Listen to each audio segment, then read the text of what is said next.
Лайк басқаннан неге аясыздар? Саусақтарыңыз 10 томда болса да. Ай, лайк бассаңыздар, көңіліме бір келді.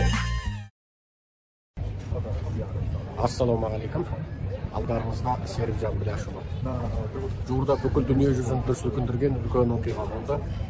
Ол осы Англияның хаккерлері Шығыс Түркістанның, яғни Шыңжаңның интернет базасынан хаккерлік жолменен онда қамауда отырған қалың Шығыс Түркістандықтардың фото-видеоларын алып шықты. Оның ішінде ең үлкені 70 пәлен жаста, ал ең кішкенесі 15 жаста болды. Тіпті үлкен ересек адамдардың ерапайсыз дәу сыртқы киімдерін, шапандарын кигізіп қойып, балалардың өзін фотоға түсірген. Ал бүкіл адамдардың түскен фотосынан олардың қолы, тіпті білегі, иығына дейін шандылып, маталып байланғандығын байқауға болады. Бұл Қытайда кәдімгі мынау террористікке қарсы күресте олардың пайдаланатын кәдімгі шандып, матау дейтін өздерінің бір тәсілдері бар. Анау жолбарыс орындық дейтін орындықты отырғызып, алдында тақтайға темір тақтайға екі қолың, тобығың, бірақ кісенделен екі қол, бел, сан, барлығы жаңағы темірменен құрсауланады. Осындай орындықта тәуліктеп отырғызады. Енді Қытайдың жаңағы сұмдық жауыздығы. Енді осы фото жарияланғаннан кейін шетелдік медиалар менен өте көп сұхбат алды. Мен оның біразына жауап бердім. Енді бұл жерде менің айтайын дегенім, Шығыс Түркістан мәселесі осыған дейін халықараның назарына жетпеппейді. Факты әлі жеткіліксіз бе?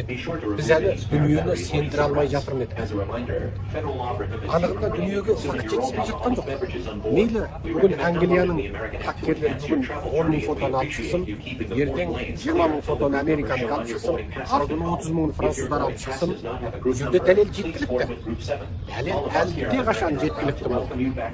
Ендігі мәселе батыс елдерінің Қытайға деген позициясында ғана.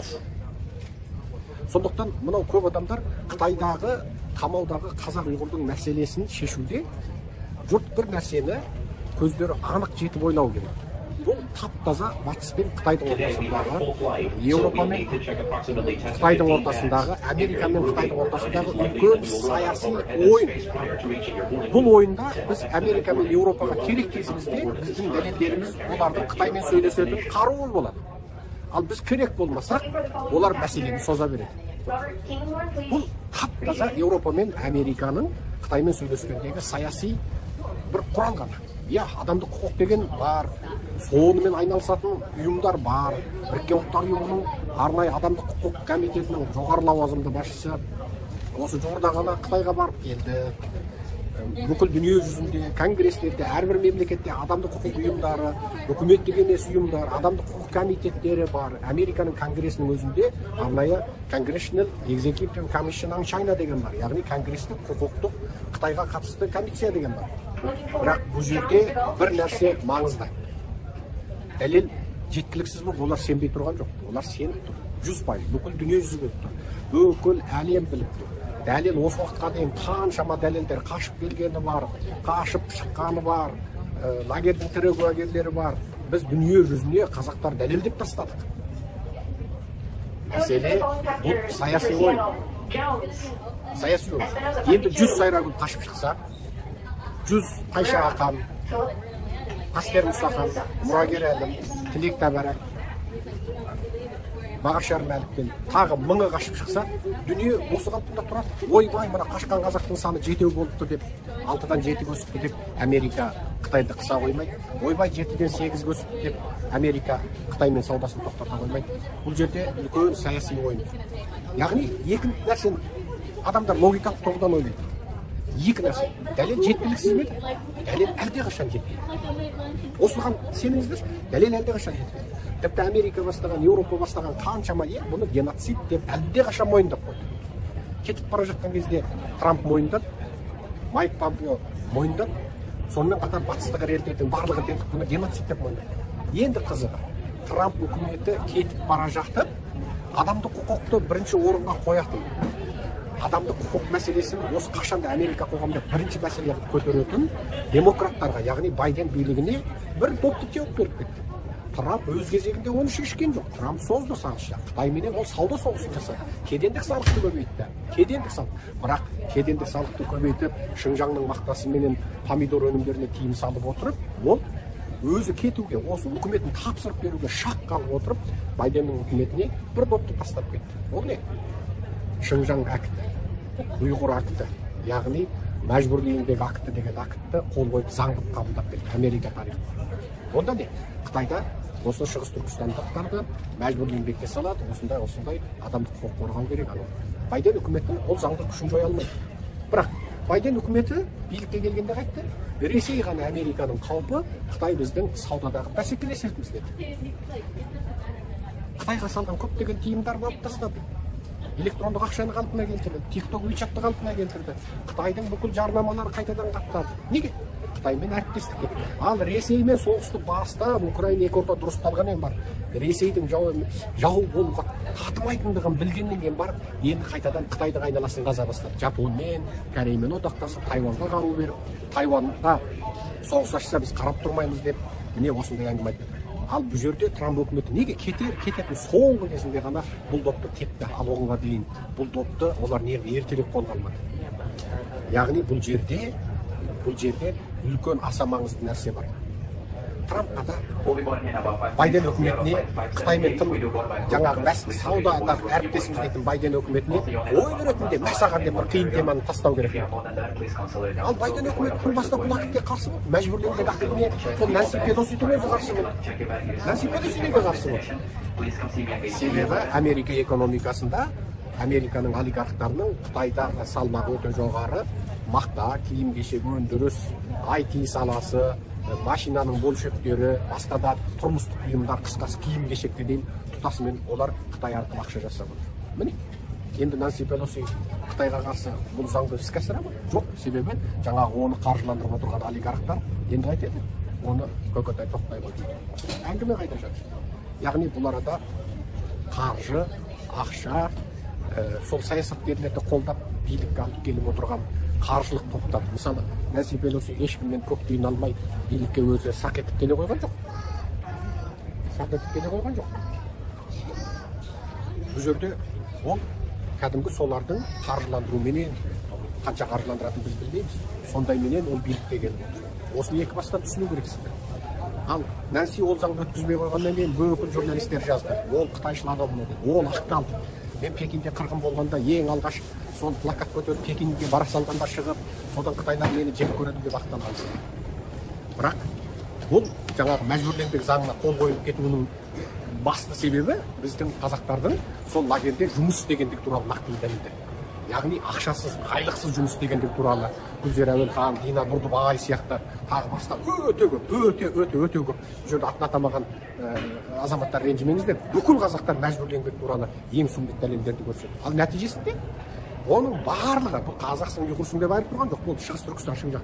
Енді Америка 1000 жерінен жаңағы орысты өзіне бағыт қойып, жаңағы нысанаға қойып, Қытайға экономикалық жағынан Қытайменен одақтасамыз деп жатқан кезінде алдыда Си Цзиньпиннің Байден үкіметіне жасаған қысымы күшейді. Себебі Си Цзиньпиннің анау арсылдақ қасқыр дипломатия деген бұлар жанланғай жау дейді. Ал оны мынау жаңағы арлан дипломатия деп оттаған сөз жаңағы.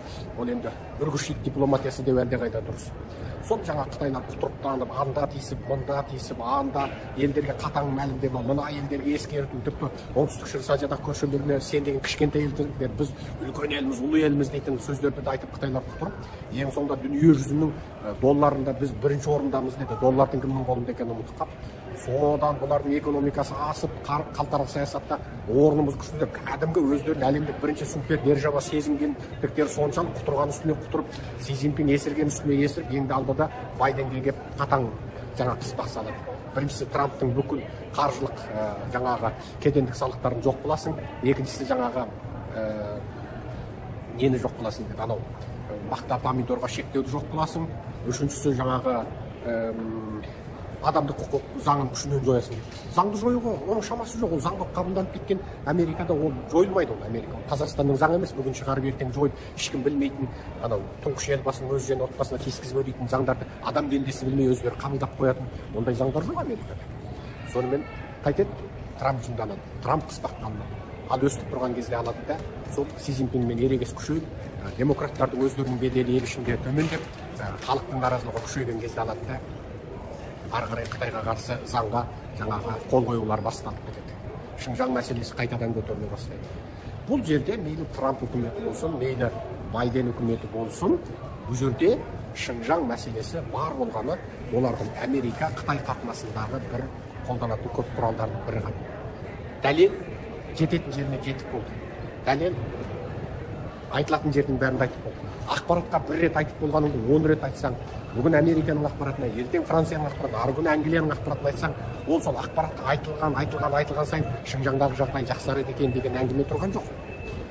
Бұл жерде мен ақпарат айтылмасын деген емес, шама жетсе күніне 100 рет ақпаратта жариялап отыру керек. Мәселе мынаның түйінін түсіну керекпіз. Біз де тоқтаусыз күнде ақпаратқа жариялап отырамыз. Мәселе осы Қытай мен Еуропа, Қытай мен Американың қарым-қатынасының ортасына біз қазаққа қандай пайдалы нәрсе бар соны түсіну керекпіз. Қайткенде қазаққа пайдалы нәрсені істей аламыз. Қайткенде қазағымызды олар қамамайды, немесе қамалған қазақты босатады, немесе міне соңғы кезде қазақтарды жіберіп жатыр. Біз де Америка ойын ойнайды, Қытайда ойын ойнайды, біз де ойын ойнау керекпіз. Осы ойындардың нәтижесінде бізге тек қазағымыз аман болса, сол жетті. Кәдімгі ойын бұл. Кәдімгі ойын. Ұнатсаңыз да, ұнатпасаңыз да ойын.